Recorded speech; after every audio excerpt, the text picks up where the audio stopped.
మాట మాట్లాడాలి తెలంగాణ, ఒక్క మాట. నాకు అంత ఇష్టం నాకు తెలంగాణ. కానీ మీరు కూర్చోబెట్టి నా ప్రేమను కనుక మీరు శంకిస్తే నేను ఇప్పటిదాకా నిర్ణయించుకోలే. మీరు అంటున్నారు కాబట్టి చెప్తున్నా, తెలంగాణలో జనసేన ఉంటుంది, మేము పోటీ చేస్తాం. ఇప్పుడు దాకా ఎప్పుడు అవసరమైతే తెలంగాణలో తిరుగుతాం, నేనే తిరుగుతా, మేమే తిరుగుతాం. ప్రతి సమస్య మీద మాట్లాడతాం, ప్రతి అన్యాయాన్ని ఎదుర్కొంటాం. ఏం మాట్లాడతారు మీరు? ఇది తెలంగాణ భారతదేశంలో అంతర్భాగం, మర్చిపోకండి. తెలంగాణ నా దేశం అంతర్భాగం తెలంగాణ. మీరు కూర్చోబెట్టి బెదిరించి రాకూడదు ఏంటో అవన్నీ భరిస్తాం. చాలా దశాబ్దం పైగా భరించాం. దీనికి చర్మాంకం పలుకుతాం మేము. తెలంగాణ ఎవరైతే వ్యతిరేకించారో వాళ్ళందరూ పదవుల్లో కూర్చున్నారు. ఈరోజు కూర్చోబెట్టి తెలంగాణలో ఎవరైతే వ్యతిరేకించారో వాళ్ళు ఎమ్మెల్యేలు అయ్యారు. ఒక్క మాట మాట్లాడాల, కిక్కురు మనకుండా కూర్చున్న 12 సంవత్సరాలు. మా నాయకుల్ని పేరు పేరుని అడగండి, ఒక్కొక్కరిని అడగండి, ఇంటర్వ్యూలు తీసుకోండి. ఏ రోజునా సరే నేను వాళ్ళని ప్రోత్సహించాను అడగండి. వాళ్ళు నన్ను వదలలేదు, నన్ను ఏం చేయమంటారు చెప్పండి. దండం పెట్టి చెప్పా, మీరు శుభ్రంగా వెళ్ళిపోయినంటే లేదు, మాకు నీ ఆశయాలు ఇష్టం, మాకు జనసేన భావజాలం ఇష్టం. ఉన్న మహేందర్ గాని, రాజలింగం గారు గాని, ఉన్న ప్రతి ఒక్కరు పేరు పేరున, శంకర్ గాని పేరు పేరున ప్రతి తెలంగాణ జిల్లాలో నాయకులందరూ యువరాజు నుంచి ఉండిపోయారు. వాళ్ళు పోలే. నేను చెప్పా, మీరు మిగతా పార్టీస్కి పోండి అంటే పోలా.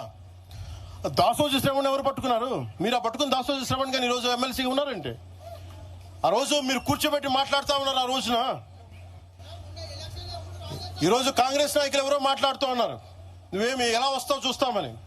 ఇలాంటి ప్రగల్భాలే వైఎస్ రాజశేఖర రెడ్డి గారు ముఖ్యమంత్రిగా ఉన్నప్పుడు కాంగ్రెస్ యువజన కాంగ్రెస్ వాళ్ళు ఇలాగే మాట్లాడారు. ఆ రోజున తన్ని తగలేసాం ప్రతి ఒక్కరు వచ్చిన వాళ్ళు, గుర్తుపెట్టుకోకండి.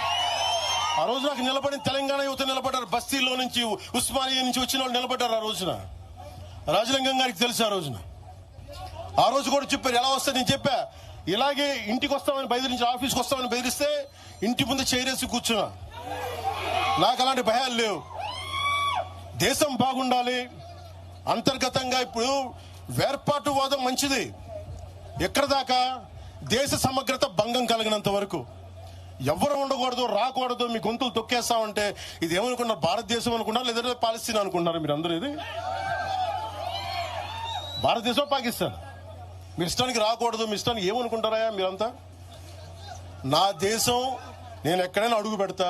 నాకు రాజ్యాంగ పరంగా కల్పించిన హక్కు ఇది. ఇప్పుడు కాంగ్రెస్ నాయకులకు ఒకటే చెప్తున్నా, రాహుల్ గాంధీ గారు కానీ, ప్రియాంక గాంధీ గారి దక్షిణ భారతంలోకి వచ్చి వైనాడులో పోటీ చేయొచ్చు. ఇందిరాగాంధీ గారేమో మెదక్లో పోటీ చేయొచ్చు. పివి నరసింహారావు గారిని ఎక్కడి నుంచి గెలిపించారు? తెలంగాణలో ఆయన ఓడగొడతారనే కదా ఆయన ఆ రోజున కొంచెం నంద్యాల పార్లమెంట్ నుంచి గెలిపించింది. ఆంధ్ర ప్రజలు కాదా గెలిపించింది? అప్పుడు ఆ రోజు తెలంగాణ నాయకుడిని చూసారా, మన నాయకుడిని చూసారా? ఆ రోజున ఏం బెదిరిస్తారా మీరందరూ కూర్చోబెట్టి? కాంగ్రెస్, మీరు చెప్పే వైసీపీ కాంగ్రెస్ నాయకులు, నేను దగ్గరుంటున్న మంగళగిరి దగ్గర ఇప్పటం అనే గ్రామంలో కాంగ్రెస్ దిమ్మల్ని కూలిస్తే, మీ కాంగ్రెస్ దిమ్మలకి నేను కూర్చోబెట్టి ఆ రోజు మాట్లాడింది, నేను తిరిగి దిమ్మల్ని కూర్చోబెట్టి నిలబెట్టింది మేము, మీ కాంగ్రెస్ దిమ్మల్ని. మీరు కూర్చోబెట్టి మమ్మల్ని గురించి మాట్లాడతారా? అసలు కాంగ్రెస్ పార్టీ అనే దానికి ఒక పద్ధతి ఉందా? మీరు ప్రాంతీయవాదమా? కాంగ్రెస్ పార్టీ రాహుల్ గాంధీ గాని, ఇంక్లూడింగ్ శ్రీమతి ప్రియాంక గాంధీ గాని, I hope you would respond. I expect Mr. Rahul Gandhi and Ms. Priyanka Gandhi to respond on this. Your leaders, your so-called national party, you're behaving like, your Congress leaders are few Congress leaders, behaving like separatists. And Meeru, again you want to come into Andhra Pradesh and your Congress has to be there. You wanted to be there. What a contradiction. What a hypocrisy. Emi hypocrisy meeku. ఎక్కడికి పోతాం? ఈ లెక్కలు అసలు భారతదేశంలో ఎవడైనా ప్రతి రాష్ట్రానికి వెళ్ళిన పాస్పోర్ట్లు తీసుకొని పోవాలా? ఎక్కడికి పోతున్నారు? అందరూ కూర్చోబెట్టి ఏం మాట్లాడతారంతా? మేధావులందరూ కూర్చో పాసం యాదగిరి గారు ఉన్నారు. ఆయనంటే నాకు చాలా ఇష్టం, నాకు ఆయనంటే గౌరవం. ఆయనంటే ఇదే ఇంట్లో ఆయన కూర్చోబెట్టి ఒక 2-3 గంటలు మాట్లాడాను ఆయనతోటి, పాసం యాదగిరి గారితో. ఆయన వల్లే, ఆయన మాటల్లోనే వచ్చింది మాకు దామోదరం సంజీవయ్య గారి గురించి.